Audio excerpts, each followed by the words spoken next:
Hello दोस्तों, economics for वीवी में आप सभी का स्वागत है। तो चलिए क्वेश्चन नंबर 12 तक हमारे प्लेलिस्ट पे आप सभी को इकोनॉमिक्स मेजर पेपर 4 का वीडियोस मिल जाएंगे।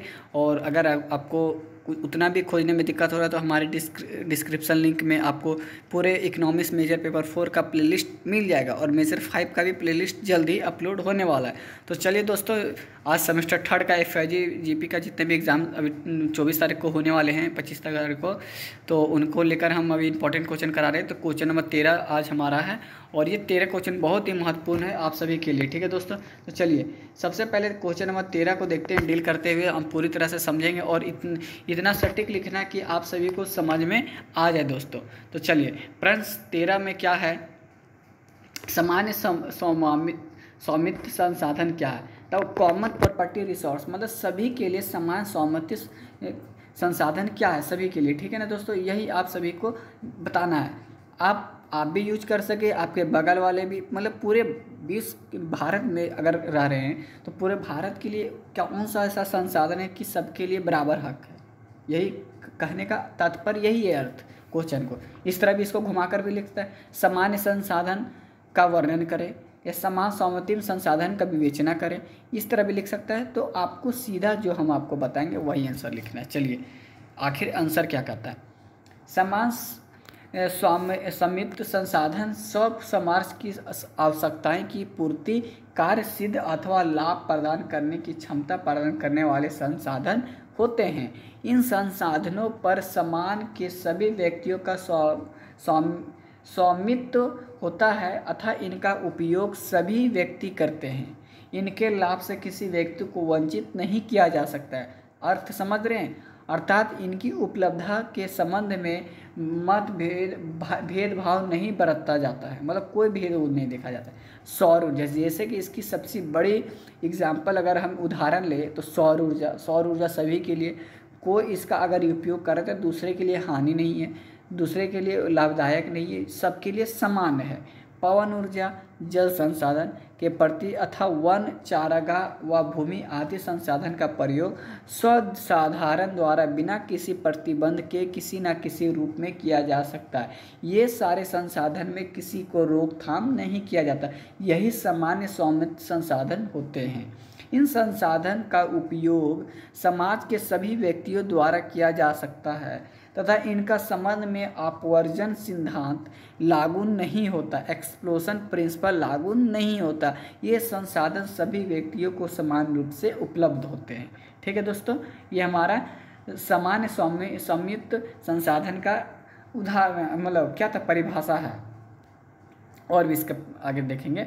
चलिए, सामान्य स्वामित्व संसाधन ऐसे संसाधन हैं जिनका सभी लोगों इस तरह उपयोग कर आनंद प्राप्त करते हैं कि किसी एक व्यक्ति के उपभोग में वृद्धि किसी अन्य व्यक्ति के उपभोग में कमी लाए बिना होती है। मतलब कि हम अगर उपयोग करें तो आपको लाभ नहीं होगी, ना आप यूज करें तो हमें हानि होगी। ये सामान्य है, किसी चीज़ में वृद्धि नहीं होगी, आप यूज करें तो उसकी वृद्धि होगी, हमारी नहीं होगी, सबकी समान होती है। चलिए, आप पॉइंट वाइज कर सकते हो, उसको पहले ऐसे पॉइंट कर दिए, इसको दूसरा पॉइंट, इसको तीसरा पॉइंट वाइज भी आप एग्जाम्पल में लिख सकते हैं। ऐसे पॉइंट कर दिए, पॉइंट करके उदाहरण के लिए सौर ऊर्जा का उपयोग अपनी अपनी आवश्यकता अनुरूप सभी व्यक्तियों द्वारा बिना किसी भेदभाव के किया जा सकता है। इसी तरह वायु स्वस्वामी संसाधन है जिसका उपयोग ऊर्जा मतलब पवन ऊर्जा तथा अन्य रूपों में उपयोग का सबको समान अधिकार है। वन के एक प्रमुख प्राकृतिक संसाधन है। वन समस्त जीवों के लिए प्राणी वायु के संचित कोष हैं। पदार्थ प्रकाश संश्लेषण के दौरान कार्बन डाइऑक्साइड को अवशोषित कर ऑक्सीजन प्रदान करते हैं। वन के कारण हमारे वायुमंडल में ऑक्सीजन की वंचित कर बना रहता है। वन वर्षा को आकर्षित करते हैं, वो नदियों को अनुसूचित रखते हैं, बाढ़ों को नियंत्रित करते हैं, पशु पक्षियों को पोषण करते हैं, मृदा प्रदूषण रोकते हैं। वन समाज के लिए आर्थिक व पर्यावरण दृष्टि से अत्यधिक महत्वपूर्ण है। इस तरह वन संसाधन का भी लाभ समाज के सभी व्यक्तियों को प्राप्त होते हैं।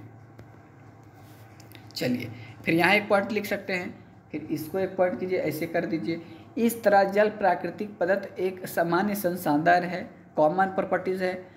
यह भूतल पर पाए जाने वाले समस्त प्राणियों तथा पदपों के जीवन के आधार है, मतलब जितने भी भूतल पे भूमि पे प्राणी हैं उन सभी के लिए आधारित है। इसलिए जल को जीवन कहा गया है। इसलिए जल को जीवन कहा गया है। जीव में समस्त जैविक क्रियाओं जल उपस्थित में होती है। दैनिक जीवन में जल उपयोग विधि के रूप में होता है। विष के जल में स्वार्थिक उपयोग कृषि के कार्यों में होता है। इसके अतिरिक्त उपयोग जल का उपयोग बड़ी मात्रा में होता है। कृषि या उद्योग के पश्चात जल में स्वार्थिक उपयोग मानव द्वारा घरेलू कार्यों में किया जाता है। प्रतिदिन पीने, नहाने, भोजन पकाने तथा साफ सफाई के लिए भी बड़ी मात्रा में जल की उपयोग किया जाता है। मवेशियों तथा घरेलू बगीचों के लिए भी जल की आवश्यकता होती है। मत्स्य उद्योग के तथा जल परिवहन के लिए भी जल का उपयोग महत्वपूर्ण। जल विद्युत ऊर्जा का भी प्रमुख स्रोत है। ये जल वाला बिंदु हो गया, ठीक है ना। ये कॉमन रिसोर्स है जल भी, जल संसाधन। चलिए अब कहते हैं कि विकल्प ऊर्जा। अब यहाँ भी एक पॉइंट कर सकते हैं, विकल्प ऊर्जा का नवीकरणीय संसाधन और ऊर्जा। नवीकरणीय संसाधन सौर ऊर्जा, जिसका उपयोग solar cooler, solar water heater, सौर हरितगृह का तापन, विद्युत प्रकाश आदि में किया जाता है। सामान्य स्वामित्व संसाधन का एक महत्वपूर्ण उदाहरण है। इसके अतिरिक्त पवन ऊर्जा, बायोगैस, बायोमास ऊर्जा, वैकल्पिक नवीकरण ऊर्जा के स्रोत सामान्य स्वामित्व वाले संसाधन होते हैं या हैं। इस तरह सामान्य स्वामित्व संसाधन के प्रमुख लक्षण इस प्रकार हैं, ठीक है। पहला, सामान्य स्वामित्व संसाधन का संदर्भ में परिवहन सिद्धांत में लागू किया जाता है। दूसरा, इनमें समाज के सभी व्यक्तियों को समान लाभ प्राप्त होता है। तीसरा, समान स्वामित्व लाभ संसाधन का सुगम स्वर और उपलब्धता के संबंधी बंटवारा प्रबंधन किया जाता है। ये हमारा क्या होता है, सामान्य संसाधन था। ये सामान्य संसाधन था। सामान्य संसाधन किसे कहते हैं आपने देख लिया दोस्तों। यही समान संसाधन, ज़्यादा नहीं, 2 पेज का आपने अगर एग्जाम में सही तरीके से लिख दिए, आप सभी को अच्छी एक सटीक आंसर के साथ आप इसको अपने लैंग्वेज में भी समझ सकते हैं। जैसे हमने समझा, बस आपको समझना और अपने लैंग्वेज में एग्जाम में अगर आप लिखते हैं तो आपको एक अच्छी नंबर मिलेंगे। तो इतना ही था हमारे क्या चीज़ में, क्वेश्चन नंबर 13 में सामान्य स्वामी संसाधन क्या है। इसमें को आपको सटीक आंसर लिख देना एग्जाम में। ये भी हो सकता है कि 1 नंबर या 5 नंबर में आपको पूछ लिया जाए। 5 नंबर में पूछने की संभावनाएं इस क्वेश्चन की ज़्यादा है, इसलिए आपको ध्यान से ये क्वेश्चन को देख लेना, क्योंकि 5 नंबर में भी ये क्वेश्चन आ सकती है। तो वीडियो अगर अच्छी लगती है, वीडियो से हमारी जानकारी प्रोवाइड होती है, तो हमारे चैनल को एकदम दिल खोल के फिंगर दबा देनी है, ताकि नेक्स्ट वीडियो आप सभी को मिल सके। और नोटिफिकेशन ऑन करनी है, क्योंकि अभी जब तक एग्जाम होगी लगातार हमारे प्लेटफॉर्म पे इंपॉर्टेंट क्वेश्चन आएंगे, इसलिए नोटिफिकेशन हमेशा ऑन रखनी है। तो दोस्तों आज के लिए इतना ही। जय हिंद, जय भारत।